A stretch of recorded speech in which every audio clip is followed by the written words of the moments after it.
você, salve, salve nação rubro-negra, está no ar a primeira edição do programa do Mister Mengão, o seu telejornal com as notícias do Flamengo. Gabigol apronta mais uma em festa com mulheres e bebidas em São Paulo. Botafogo aceita vender Júnior Santos ao Flamengo com uma condição. Time inglês define preço para vender João Gomes e Flamengo vai faturar uma bolada. Flamengo ganha concorrência por lateral direito de seleção. Essas e outras você confere agora. Fica comigo até o final, porque aqui tem muito mais Flamengo pra você. Durante os jogos do Flamengo não é incomum ouvir algumas bombas no Maracanã. Os torcedores têm o mau costume de acender alguns sinalizadores e usar esses objetos barulhentos dentro do estádio que nunca passam despercebidos. Mas, apesar de alguns efeitos visuais bonitos usados para festejar a entrada do time principalmente, esses artifícios são estritamente proibidos dentro do estádio e a Conmebol multa pelo seu uso por parte de torcedores. E foi exatamente isso que voltou a acontecer nessa Libertadores. Não é a primeira vez que a Conmebol age de maneira mais incisiva com o Flamengo por conta disso. E, segundo o GE, o clube infringiu algumas regras contra o Bolívar e contra o Milionários. Por sinalizadores e objetos pirotécnicos proibidos pelo artigo 12.2c, o clube recebeu outra multa de $10 mil, ou seja, R$52 mil, pelo total de 34 bombas e sinalizadores no setor norte. O artigo 27 fala da reincidência e o Flamengo também foi enquadrado nele. Nesse caso, a punição pode ser ainda mais pesada por conta da frequência com que essas infrações vêm acontecendo. Com o uso dos itens proibidos contra o Bolívar e contra o Milionários, o julgamento do artigo ainda vai acontecer pela unidade disciplinar da Conmebol. A Conmebol também não teria gostado de uma ação do Flamengo para captar novos sócios torcedores. O clube colocou uma faixa fazendo propaganda de seu programa de sócio e a entidade apontou a infração da área comercial. O Clube de Regatas do Flamengo colocou uma faixa no lado leste com alusão ao programa de sócio-torcedor com a mensagem sócio-torcedor mengo.com.br, configurando assim uma ação de marketing de emboscada. Em 2023, situações parecidas aconteceram 3 vezes. Em junho, a festa com sinalizadores contra o Racing resultou na punição do Flamengo. O valor da multa aplicada ao clube foi de $5 mil, quase R$24 mil. No mês seguinte, o problema persistiu contra o Alcas, ainda na fase de grupos, e o valor subiu para R$62 mil por conta da reincidência. Contra o Olímpia do Paraguai, em agosto, o mesmo aconteceu no jogo de ida das oitavas de final e, mais uma vez, pela reincidência, a multa voltou a subir, dessa vez para R$112 mil. O clube também recebeu advertências na partida pelas ausências do Everton Ribeiro e do Davi Luiz na zona mista e pelo gramado ruim, com linhas fora do padrão. Na edição de 2022, o Flamengo também sofreu com as multas e as bombas e sinalizadores continuam sendo um grande problema para o clube, regularmente multado pela Conmebol. Aí eu te pergunto, até quando esses elementos que se dizem torcedores do Flamengo vão continuar a fazer isso, prejudicando financeiramente o Flamengo, que corre o risco até mesmo de perder o mando de campo e jogar com portões fechados? O Flamengo segue preocupado com o mercado da bola, Para o meio do ano, a tendência é que alguns nomes sejam contratados. Um ponta-direita, principalmente, parece ser o grande desejo. Dessa forma, depois de rumores envolvendo o nome do Michael, o Júnior Santos também aparece ligado. De acordo com o portal RTI Esportes, o Flamengo foi um dos clubes que demonstrou interesse no jogador do Botafogo. O RTI também conta que o John Textor está disposto a fazer jogo duro e não liberar o jogador por menos de 45 milhões de euros, 258 milhões de reais na cotação atual, que é o valor da sua multa contratual, preço totalmente fora dos padrões brasileiros. Ainda de acordo com a mesma fonte, apesar do interesse por parte de diversos outros times do Brasil, o Cruzeiro foi o único a realizar uma proposta, ainda assim sem sucesso.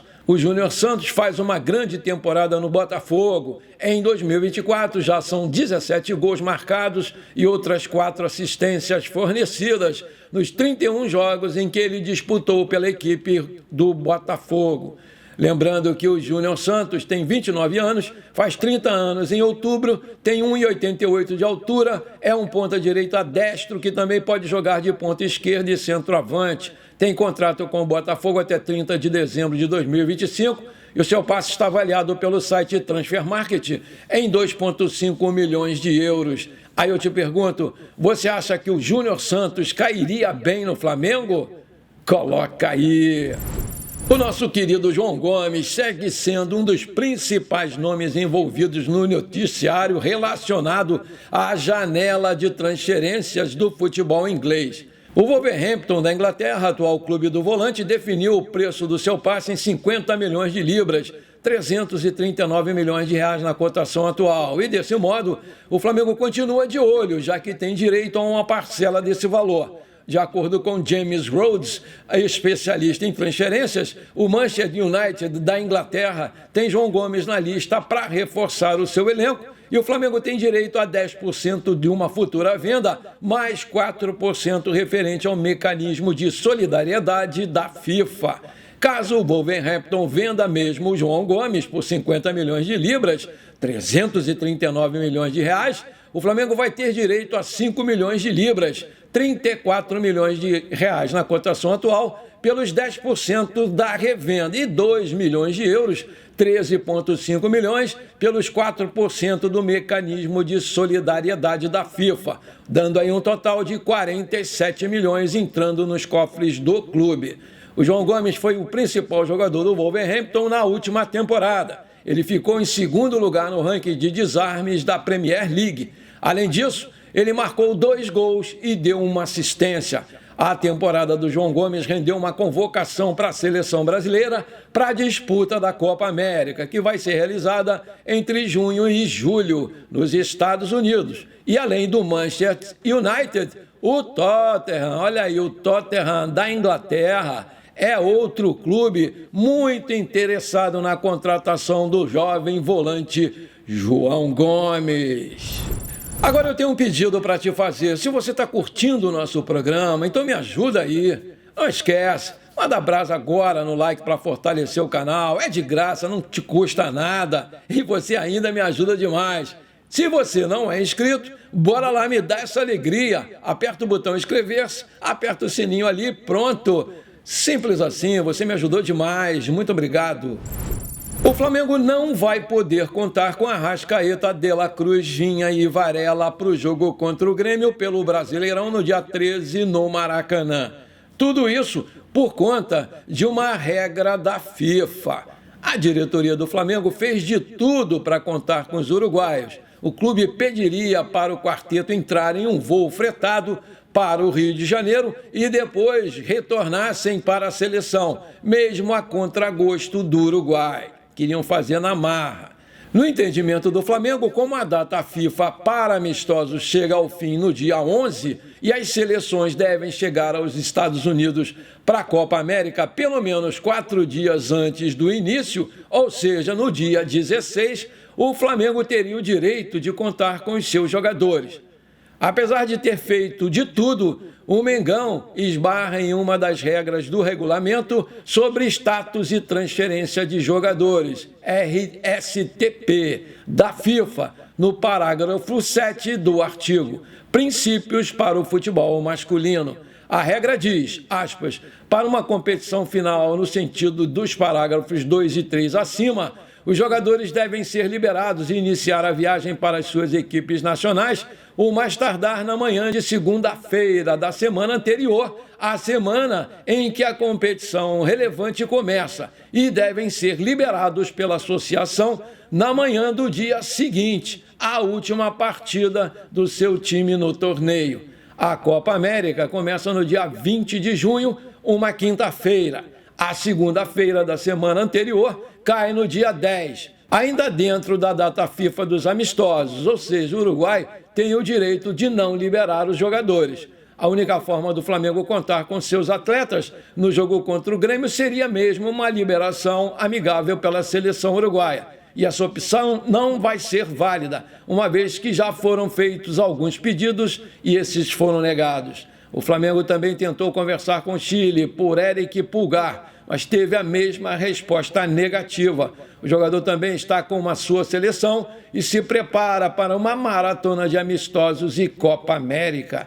O Flamengo pode ficar desfalcado dos seus jogadores em até 9 rodadas do Brasileirão. Nesse período, o clube vai pegar o Grêmio, Atlético Paranaense, Bahia, Fluminense, Juventude, Cruzeiro, Atlético Mineiro, Cuiabá e Fortaleza. Tudo e todos contra o Flamengo.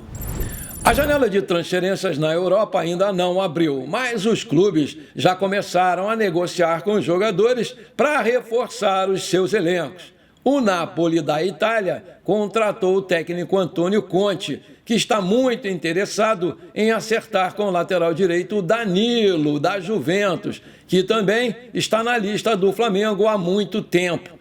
De acordo com o jornal italiano Repubblica, o Napoli está interessado em Danilo após o pedido do técnico Antônio Conte, novo treinador da equipe.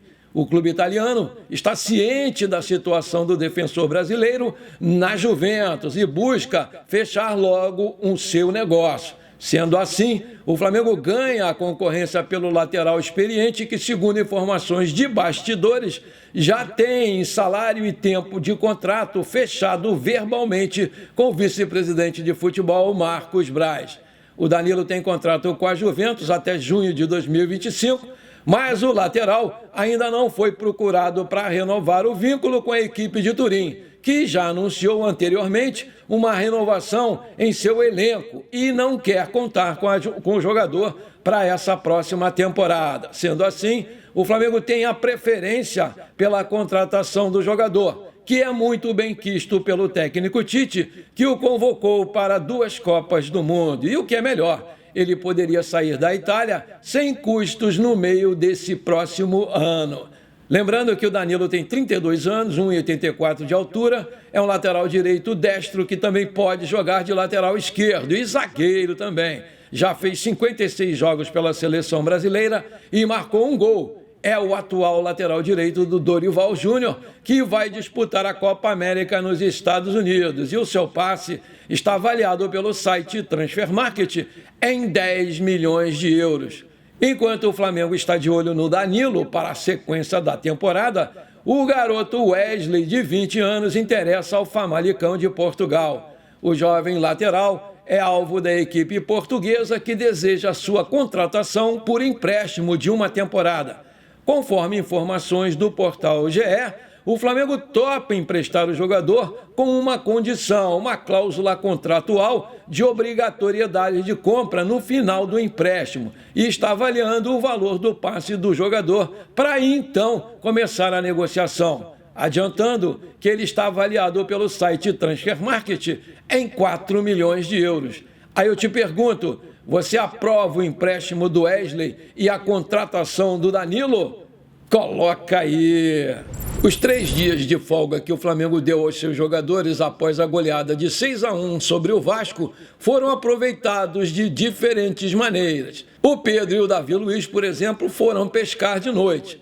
Conforme o colunista especializado em celebridades Léo Dias, o Gabigol foi buscar emoções bem mais fortes. O camisa 99 teria participado de uma festa regada a álcool e com a presença de cerca de 100 mulheres que foram contratadas para realizarem uma presença VIP no local.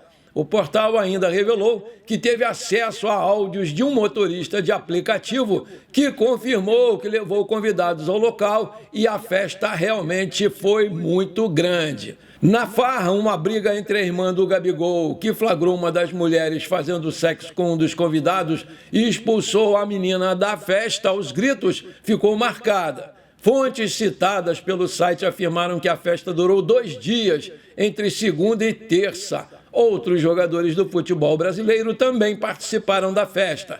O Gabigol não foi contactado para se pronunciar sobre a veracidade desses fatos citados na matéria do Léo Dias, porque estava a caminho da Suíça ontem. Ele vai participar da audiência de defesa do recurso à Corte Arbitral do Esporte, a CAS, contra a suspensão de 2 anos aplicada pela Justiça Desportiva Brasileira por interferência na coleta de amostras para exame antidopagem no dia 7 dessa sexta-feira. Mais uma aí do Gabigol, hein? Quem é que aguenta? Bom, por enquanto foi isso. Eu espero que você tenha gostado do nosso programa. Muito obrigado por você ter ficado comigo até aqui. Um forte abraço, bora ser feliz. Pra cima deles, Mengão!